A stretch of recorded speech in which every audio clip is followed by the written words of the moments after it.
ሰላም ጤና ይስጥልኝ። የኢትዮ ሞኒተር የዕለቱን መረጃዎች ነው። በቅድሚያ ዋና ዋናዎቹ። የሱዳን ፍርድ ቤት በምዕራብ ዳርፉር በተፈጸመው ግድያ ምክንያት የአርኤስኤፍ መሪ ጀነራል ሄሚቲን ጨምሮ በ16 ሰዎች የሞት ፍርድ ወሰነ። ደቡብ አፍሪካ ህገወጥ ስደተኞች ላይ ዘመቻ ከከፈተች ወዲህ ከ53,000 በላይ የውጭ ዜጎች መባረራቸው ታወቀ። ኢራን በባህረ ሰላጤው ሀገራት በሚገኙ የአሜሪካ ወታደራዊ ተቋማት ላይ በርካታ ጥቃቶች ሰነዘረች። አሁን የእነዚህና ሌሎች መረጃዎች በማካተት በዝርዝር እናሰማቸዋለን። አብራችሁን ቆዩ። በሳዑዲ የሚኖሩ ኢትዮጵያውያንን ደህንነት ለመጠበቅ የሚደረገው ጥረት ተጠናክሮ ቀጥሏል ሲል የውጭ ጉዳይ ሚኒስቴር አስታወቀ። በሳዑዲ አረቢያ በአስቸጋሪ ሁኔታ የዜጎችን ደህንነት ለመጠበቅ የሚደረገውን ጥረት ተጠናክሮ ቀጥሏል ብሏል የውጭ ጉዳይ ሚኒስቴር። ሚኒስትሩ በሳዑዲ አረቢያ በአስቸጋሪ ሁኔታ ውስጥ የሚገኙ ኢትዮጵያውያንን አስመልክቶ ባወጣው መግለጫ በሳዑዲ የሚገኙ ኢትዮጵያውያንን ሁኔታ በተለይም ደግሞ የህግ ሂደትና የፍርድ ውሳኔ የተላለፈባቸው ወገኖች በሚመለከቱ ጉዳዮች ላይ ከሀገሪቱ ባለስልጣናት ጋር በቅርበት እየተሰራ ነው ብለዋል። የኢትዮጵያ መንግስት በውጭ ለሚኖሩ ዜጎች ደህንነት ጥበቃና የቆንሲላ ድጋፍ ከፍተኛ ትኩረት እንደሚሰጥ ገልጾም በሳዑዲ በአስቸጋሪ ሁኔታ የሚገኙ ዜጎችን በተመለከተ ከሀገሪቱ ባለስልጣናት ጋር ተከታታይ ውይይቶች መደረጋቸው ጠቅሷል። በሪያድ የሚገኘው የኢትዮጵያ ኤምባሲና በጅዳ የሚገኘው ቆንሲላ ጀነራል በአስቸጋሪ ሁኔታ ውስጥ የሚገኙ ኢትዮጵያውያንን ሰብአዊ ምህረት እንዲደረግላቸው ለመጠየቅና የቆንሲላ ድጋፍ እንዲያገኙ ለማድረግ ጥረቱን አጠናክሮ ቀጥሏል ብሏል። ጥረቶቹ የዜጎችን ሰብአዊ መብት በማስጠበቅ ረገድ አዎንታዊ ውጤት ማምጣቱን የገለጸው ሚኒስተሩም እስካሁን 1971 ኢትዮጵያውያን የንጉሳዊ ምህረት ተጠቃሚ መሆን ችለዋል ነው ያለው።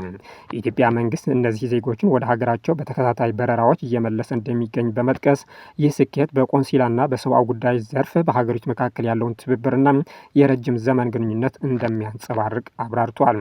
የውጭ ጉዳይ ሚኒስቴር በውጭ ሀገር የሚኖሩ የኢትዮጵያውያን ጥቅሞች፣ መብቶችና ደህንነት ለመጠበቅ ያሉትን ዲፕሎማሲያዊና የቆንሲላ አማራጮችን ሁሉም መጠቀም እንደሚቀጥል አረጋግጧል። ዜጎችን በሚመለከት ቀሪ ጉዳዮችን ለማስተካከል የኢትዮጵያ መንግስት ከሳዑዲ አረቢያ መንግስትና ከሚመለከታቸው ባለስልጣናት ጋር ያለውን ውይይትና ግንኙነት አጠናክሮ እንደሚቀጥል ሚኒስትሩ ጠቁመዋል። ደቡብ አፍሪካ ህገወጥ ስደተኞች ላይ ዘመቻ ከከፈተች ወዲህ ከ53,000 የውጭ ዜጎች መባረራቸው ታወቀ። የደቡብ አፍሪካ መንግስት ከ5 ሳምንታት በፊት የስደተኞች አስተዳደር ላይ ዘመቻ ከከፈተ በኋላ ከ53,000 በላይ የውጭ ዜጎች ከሀገር መባረራቸው ወይም እንዲወጡ መደረጋቸው አስታውቋል። እነዚህ ስደተኞች ከማላዊ፣ ዚምባብዌና ሞዛምቢክ የመጡ መሆናቸው የገለጹት ባለስልጣናቱም ቁጥሩ ከዚህ በላይ ሊጨምር ይችላል ብለዋል።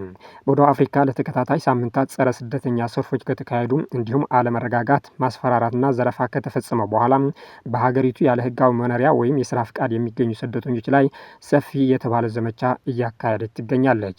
ተቃዋሚዎች በሀገሪቱ ለተፈጠረው በርካታ የስራ አጥ ቁጥር፣ የወንጀል መስፋፋትና የህዝብ አገልግሎት መዳከም ሰነድ አልባ ስደተኞችን ተጠያቂ ያደርጋሉ። ጥብቅ የሆነ የድንበር ቁጥጥር እንዲኖር እንዲሁም በርካቶች ከሀገር እንዲወጡ ይፈልጋሉ። የተባበሩት መንግስታት ድርጅት ስደተኞች ለደቡብ አፍሪካ ማህበራዊና ኢኮኖሚያዊ ችግሮች እንደ ሰበብ መጠቀምን አስጠንቅቋል። ጸረ ስደተኛ አቋም ያላቸውን ተቃዋሚዎች መንግስት ጥያቄያቸውን እስኪመልስ ድረስ ጫና ለመፍጠር በየሳምንቱ ሰልፎች እንደሚያካሂዱ ዝተዋል። ተቃዋሚዎቹ ወደ አመጽ ሊቀይሩ ይችላሉ የሚሉም ስጋቶች ጨምሯል። ሰልፈኞቹ ሁሉም ህጋዊ ያልሆኑ ስደተኞች ሀገሪቱን ለቆ እንዲወጡ እስከ ሰኔ 23 ቀን 2018 ዓ.ም ድረስ ይፋው ያልሆነ የጊዜ ገደብ ሰጥቶ እንደነበረም ይታወሳል። በዚህም የተነሳ ብዙ የውጭ ዜጎች ብጥብጥና ማስፈራሪያዎችን ለማምለጥ በፍጥነት ለቆ ወጥቷል። ባለፉት ሳምንታት ጋና፣ ናይጄሪያ፣ ኡጋንዳና ኬንያን ጨምሮ በርካታ ሀገሮች ዜጎቻቸው ወደ የሀገራቸው አጓጉዟል። የቀድሞው የኢትዮጵያ አየር መንገድ ዋና ስራ አስፈጻሚ አቶ ተወልደ ገብረ ማርያም የፓኪስታን አየር መንገድ ስራ አስፈጻሚ ሆኖ ተሸሙ። ፓኪስታን ዓለም አቀፍ አየር መንገድ ወደ ግል ይዞታነት መዘዋወርንና የአስተዳደር ቁጥጥሩን በአሪፍ ሀቢብ ግሩፕ ለሚመራው ጥምረት መስጠቱን ተከትሎ የቀድሞው የኢትዮጵያ አየር መንገድ ግሩፕ ዋና ስራ አስፈጻሚ አቶ ተወልደ ገብረ ማርያም የአየር መንገዱ ዋና ስራ አስፈጻሚ ሆኖ ተመርጧል። ይህ ሹመት ኪሳራ ውስጥ የሚገኘውን አየር መንገድ በአዲስ ኢንቨስትመንት በሚታገዙ የበረራና የኔትወርክ ማስፋ ማስፋፊያ የአሰራር ማሻሻያዎች አማካኝነት መልሶ እንዲያንሰራራ የሚደረግ ጥረት ያግዛል ተብሎ ይጠበቃል። ቀደም ሲል ብሉምበርግ ለጉዳይ ቅርበት ያላቸው ሰዎች ጠቅሶ እንደዘገበው አቶ ተወልደ ለዚህ የስራ መደብ እጩ ሆነው ከቀረቡ ሰዎች መካከል ሲሆን አስፈላጊውን ሂደት ከተጠናቀቀ በኋላ ይፋዊ መግለጫ ይሰጣል ተብሎ ይጠበቃል። አረብ ኒውስ በበኩሉ የአየር መንገዱ የደህንነት ማረጋገጫዎች እስኪጠናቀቁ ድረስ ይፋዊ መግለጫ ከመስጠት መቆጠቡን ዘግቧል።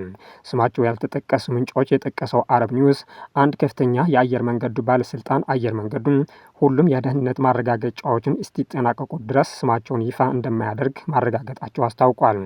አንድ ከፍተኛ የአየር መንገዱ ኃላፊ ደግሞ አቶ ተወልደ እጅግ ብቁ ሰውና በርካታ መልካም ለውጦችን ያመጡ መሆናቸውን ገልጿል።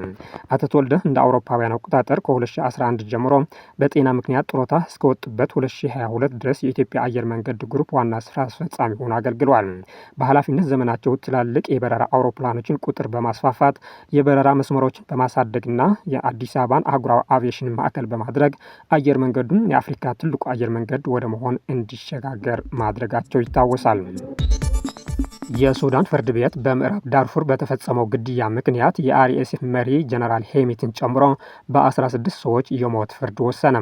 የሱዳን የጸረ ሽብርተኝነት ፍርድ ቤት እሁድ ዕለት የፈጣን ድጋፍ ኃይሎች አርኤስኤፍ አዛዥ ጀነራል መሐመድ ሐምዳን ዳጋሎን ከሁለት ወንድሞቻቸውና ሌሎች 13 የቡድኑ አመራሮች ላይ በሌሉበት የሞት ፍርድ መወሰኑን ታውቋል።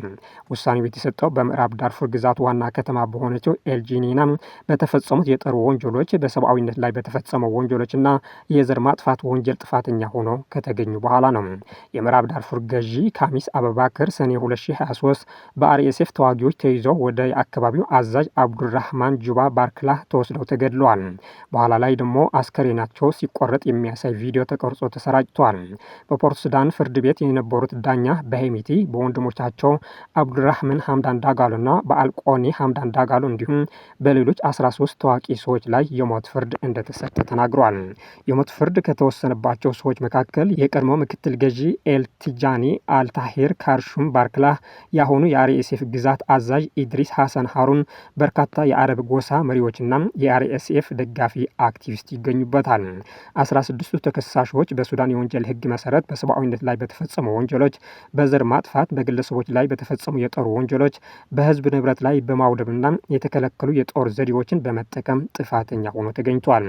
ፍርድ ቤቱ የአርኤስኤፍ ንብረቶችን በሙሉ እንዲወረሱ ያዘዘ ሲሆን ክልሉ የተፈረደባቸው ግለሰቦች አሳልፎ ለመስጠት የኢንተርፖል ማስታወቂያዎችን እንዲጠይቅ አዟል። ዳኛው እነዚህ ዓለም አቀፍ ወንጀሎች በሱዳን ዓለም አቀፍ ግዴታዎች መሰረት በማንኛውም የጊዜ ገደብ ውስጥ እንደማይገቡና በፖለቲካዊ ይቅርታ ሊደረጉ እንደማይችሉ ተናግሯል። ፍርድ ቤቱ ሄሚትን በንብረት ላይ ስልታዊ ውድመትና ዘረፋ እንዲሁም በሲቪሎች በመኖሪያ አካባቢዎች፣ በትምህርት ቤቶችና በአምልኮ ቦታዎች ላይ ሆን ተብሎ ለሚፈጸሙ ጥቃቶች በህግ ተጠያቂ አድርጎታል። አብዱራሂም ደጋሎ የኤልጄኒያና ከበባ በማቀድ በነዋሪዎች ላይ አስከፊ የኑሮ ሁኔታዎችን በማድረስ ሲቪልን በማፈናቀልና በማሳሊት ጎሳ ላይ በሚፈጸሙ የዘር ማጥፋት ድርጊቶችን በመሳተፍ ጥፋተኛ ሆኖ ተገኝቷል። ኢራን በባህረ ሰላጤው ሀገራት በሚገኙ የአሜሪካ ወታደራዊ ተቋማት ላይ በርካታ ጥቃቶች ሰነዘረች። የኢራን እስላማዊ አብዮታዊ ዘብ በኩዌት፣ በባህሬን፣ በጆርዳንና በኦማን በሚገኙ የአሜሪካ ወታደራዊ ተቋማት ላይ የተቀናጀ የሚሳኤልና የሰው አልባ አውሮፕላኖች ወይም ድሮኖች ጥቃቶችን ማድረሱን ገልጿል። ጥቃቶቹ በሀገሪቱ ደቡባዊ ክፍል በሚገኙ የኢራን ወታደራዊ ስፍራዎች ላይ በቅርቡ ለተሰነዘሩት የአሜሪካ ጥቃቶች የተሰጡ የአጸፋ ምላሾች መሆናቸውን አልጀዚራና የኢራን መንግስት መገናኛ ብዙሃን ዘግበዋል። የኢራን እስላማዊ አብዮታዊ ዘብ በኩዌት የሚገኙትን አሊ አልሳሌም እና አህመድ አሊ ጃበር የአየር ኃይል ካምፖችን ማጥቃቱን የገለጸ ሲሆን ጥቃቶቹ የሚሳኤል ስርዓቶችን፣ የነዳጅ ማጠራቀሚያዎችን፣ የፓትሪዮት የአየር መከላከያ ባትሪዎች፣ ራዳሮች፣ ምሽጎችና መጋዘኖች ኢላማ ያደረገ መሆኑን አስታውቋል። በተጨማሪም ጥቃቶቹ በባህሬን የሚገኘውን ሼክ ኢሳ የአየር ኃይል ካምፕና በጁፌር የሚገኘውን የአሜሪካ አምስተኛ የጦር መርከብ ሰፈር እንዲሁም በጆርዳን የሚገኘውን ልዑል ሐሰን የአየር ኃይል ካምፕና በኦማን የሚገኙ ራዳሮችን መመታታቸውን ገልጿል። ኩዌት የአየር መከላከያዋ የአየር ላይ ኢላማዎችን ማክሸፉን የገለጸች ስትሆን ጆርዳን በበኩሏ በርካታ ሚሳኤሎችን ማክሸፏና ምንም አይነት ከባድ ጉዳት ወይም ከፍተኛ ውድመት አለመድረሱን አስታውቃለች።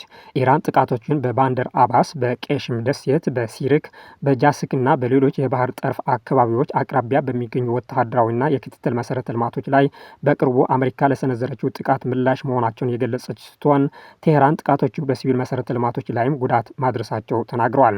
ሮይተርስ እንደዘገበው የቅርብ ጊዜያዎቹ ጥቃቶች በቴሄራንና በዋሽንግተን መካከል ያለውን ፍጥጫ በከፍተኛ ደረጃ የሚያባብሱ ሲሆን ኢራን በባህረ ሰላጤውን በሚገኙ የአሜሪካ ተቋማት ላይ የሚሳኤልና የድሮን ጥቃቶችን በመሰንዘር የሆርሙዝ ወሽመጥን ለመዝጋት በድጋሚ ዝታለች። ሆኖም የአሜሪካ ባለስልጣናት ምንም እንኳን ውጥረቱ ቢጠናከርም ስልታዊ የውሃ መስመር ለንግድ መርከቦች ክፍት እንደሆነ ቀጥሏል ብሏል። መረጃዎቻችን እነዚህ መስሉ ነበር። ስለተከታተላችሁ እናመሰግናለን። መልካም ጊዜም